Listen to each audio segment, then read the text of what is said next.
Hey, thanks for listening to the UDRcast. If you appreciate the kind of in-depth conversation and insight into recovery, make sure to sign up as a member. Most of our members pitch in $5 or $10 a month, the price of a few coffees. To make this happen, you can sign up at the website at Billwardlife. The UDRcast is not affiliated and does not represent any 12-step fellowship. I, Bill Ward, the host of the UDRcast, will be sharing my experience and my journey of recovery.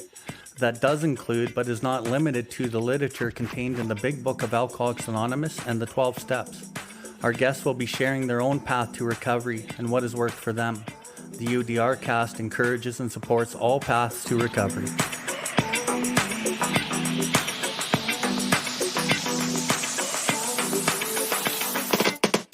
Welcome everybody to the UDRcast. UDR stands for Uncover, Discover, and Recover. My name is Bill Ward, and I'm coming to you from the recovery capital of Canada, Calgary, Alberta. Here we are going to discuss everything recovery, different perspectives, different experiences, both with the people I know and with others from around the world.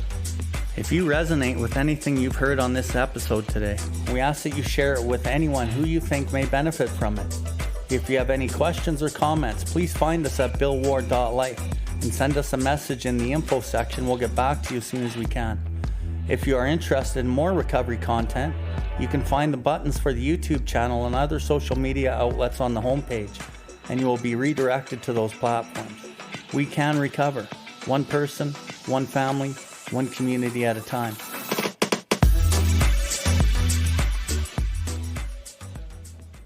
Is there days and nights where you pick up against your own will? You know you're not going to drink and you know you're not going to use and you have no good reason to, and then you do all of a sudden. And you wonder how you got there. You wonder how you have that pipe in your hand or that drink in your hand. And you don't give it too much thought. You just keep smoking and you just keep drinking. And you've never really dissected to the point of why did I pick that up against my will? You just rationalized and justified some errant nonsense to suit your actions. And you thought that you made the choice to pick up that drink or drug. And then you make shitty choices. You make bad decisions that hurt yourself and you hurt others. And that's just who you are, and that's the way life is. But I want to propose a question to you. Why is it that you pick up against your will?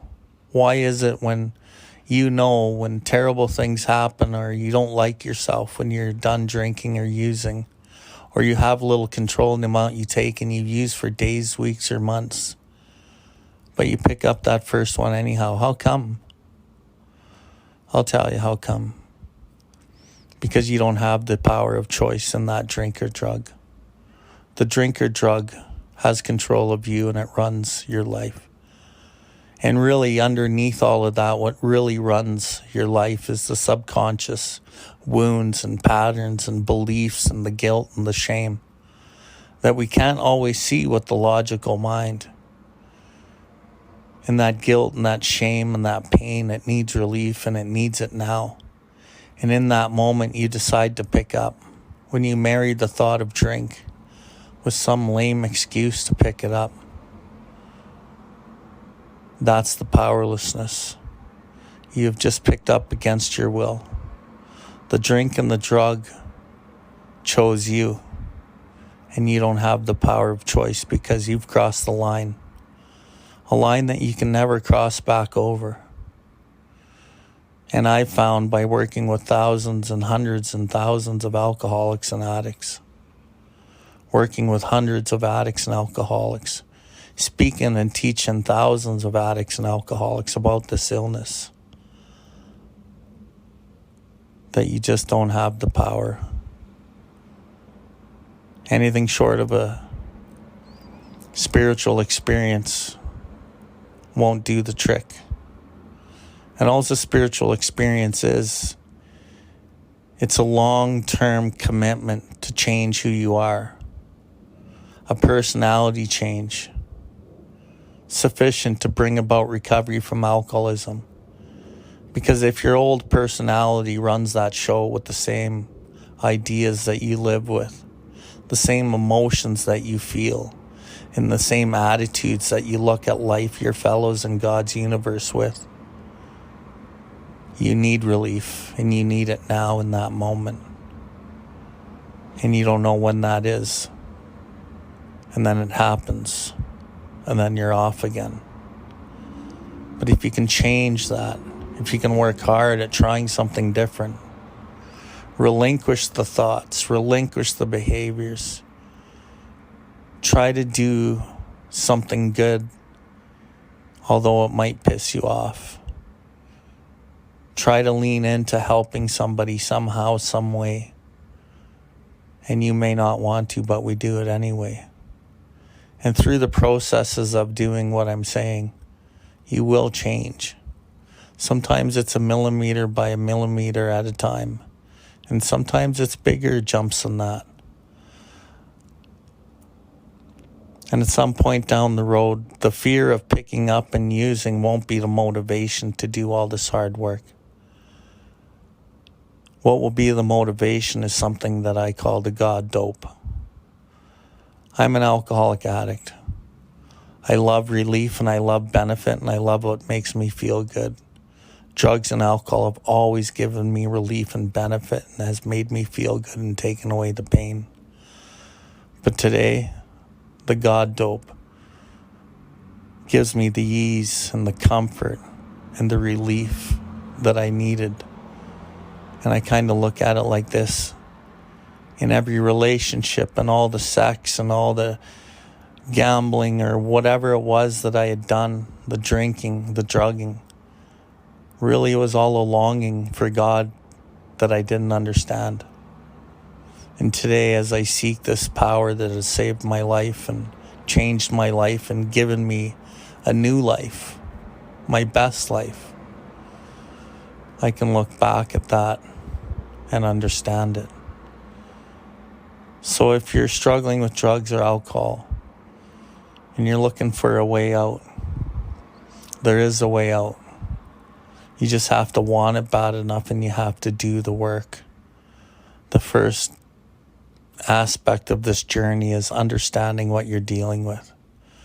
Understanding the powerlessness behind you picking up and not really making the choice. The drink or the drug makes the choice, and it renders you powerless. And once you understand you don't make the choice, you're on the right track, and you can move forward from there. And you will see the reason why we need to have a higher power in our lives. And that higher power has a way of working. It's like a phenomenon. I can't explain it. But every aspect of my life today, I try to bring that God or higher power in. That intuitive knowing that I have deep inside myself, now that I've cleared all the bullshit out of the way. I can actually hear that guidance system that I was given from birth. That guidance system that is based on love and kindness that tells me which way to go. I just have to sit and listen to it and honor it and clear away all of the shit that might distract me in making proper decisions for myself and my journey and my service to others. It's been a great life for me since I found recovery. It's been a hard life. But through the hardness, my life has gotten easy. And I can look at it like this. Life's going to be painful either way. I either live in the unremitting suffering pain of what I used to be like and doing what I used to do and not changing, or I change and I learn through the growth and I grow and I find out who I truly am, and life gets easier and easier. And no matter what life throws at me, because the tragedy's coming down the road at some point. Somebody's going to die and somebody's going to get sick. Might be me, it might be my loved one, it might be a friend. But I can get through anything I've found with the relationship with my Creator, which is a deep, honest relationship with myself as well, and my fellow human being. thank you for allowing me to talk. Hi. Thank you for tuning in to the UDRcast. We hope you have enjoyed this episode. The viewpoints and the opinions expressed today were solely of the individual sharing them. If you resonated with this episode, please follow us and share this link with anyone that may benefit from it. Please visit us at Billwardlife to see everything that we have going on. We can recover, one person, one family, one community at a time.